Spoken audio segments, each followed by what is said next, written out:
Greetings to one and all. I am Hardik Gupta and I am an undergraduate student at MIT University, Uttar Pradesh, Noida. Currently, I am studying medical biotechnology. The title of my work, which I am here to present, is Understanding the Expression of LNC RNAs in glioblastoma multiforme using GPM. In the recent times, the role of is being researched with great enthusiasm among the researchers all over the world. It has been found that these LNC RNAs, which were earlier considered as transcriptional noises, have a role in the cellular mechanism and they have found to be contributing in the regulation of most of the hallmark features of cancers too.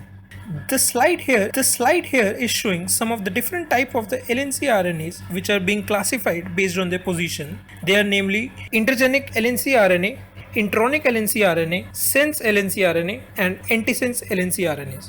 It has been found that these non-coding transcripts interact with other molecules like DNA, mRNA and proteins, and the graphic here is depicting how this interaction takes place at the molecular level. We aim to study the expression of these LNC RNAs in the most aggressive form of the primary brain cancer, glioblastoma multiforme. During our study, we searched public resources like NCBI and PubMed, and we found more than 40,000 papers with the keyword long non-coding RNA. Further, based on the inclusion and the exclusion criteria of the study, we refined our study by adding the keywords which can be seen through flowchart, and final number of papers we considered for our study was 74. Based on the papers we found, we came down to 5 LNC RNAs which were then studied, and their expression was studied using GPA portal in the cases particularly of GBM. In this, the tumor tissue samples studied were 163 and 207 normal tissue samples were taken. These 5 LNC RNAs were DGCR5, MI80, DLEU1, AGAP2, AS1 and HOTAIR. In these forthcoming slides, we can see a little about these transcripts and our results depicting the expression of these in the form of their specific expression profile, and box plot comparison showing their expression in the tumor tissue in the red color and normal tissue samples in the gray. Alongside this, we can also see the survival plot showing the prognosis of patients having expression of these genes. In the plot, the red line shows the overexpression while the blue line is showing the low expression of the transcript. In our study, we found that DGCR5 and MI80 are showing lesser expression in the case of tumor population. Also, the box plot of both the LNC RNAs have shown that there is a significant relationship between their expression in the tumor samples and the normal samples. In the survival plot, we can see in case of these two is almost superimposing, which later gets deviated, and better prognosis is seen when the DGCR5 is highly expressed. To our surprise, a far better prognosis was seen in the case where MI80 is lesser expressed, which was opposite to our prediction. Further, DLEU1 and AGAP2-AS1 show overexpression in tumor samples, and also, like the previous two transcripts, this expression can be seen to be significant in the box plot depicted here.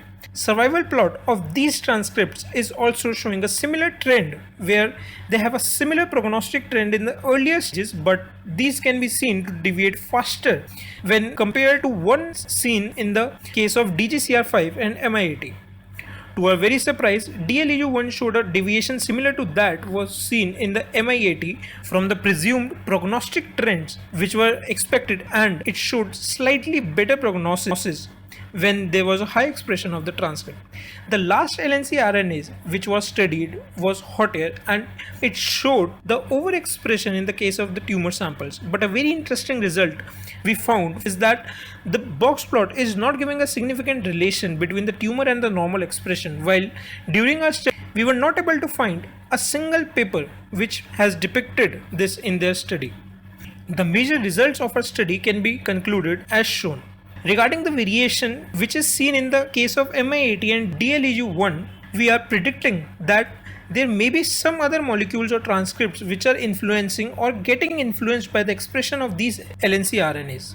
We aim to further study this interaction and find the pathways involved in the deviation seen from the expected trends. Another very interesting result which we further want to study is the pattern which we saw in the prognostic trend in all the transcripts. all of them had a similar initial trend which tend to deviate in the mid or the later stages. We predict that the high or low expression of LNC RNAs is not affecting the final prognosis initially, but once this expression accumulates due course of time, the significance of expression can be seen in the prognosis, and we aim to study this further in more detail. To conclude, I want to say that we aim to study all these LNC RNAs individually and understand more about how they are interacting with each other. We also want to broaden our study by studying this expression for larger sample sizes and different geographical areas. Our expression of LNC RNAs affect the prognosis of the patient, and the particular LNC RNAs used in this study may act as a potential biomarker for prognosis. These LNC RNAs can be a future target for our therapeutic techniques against the GBM and maybe other cancers too. These are some of the references of our study, and at last I want to thank my university for giving me this opportunity, and I would like to thank my mentor Dr. Sohini Singh, because without their mentoring this study won't be a success. Thank you and have a nice day.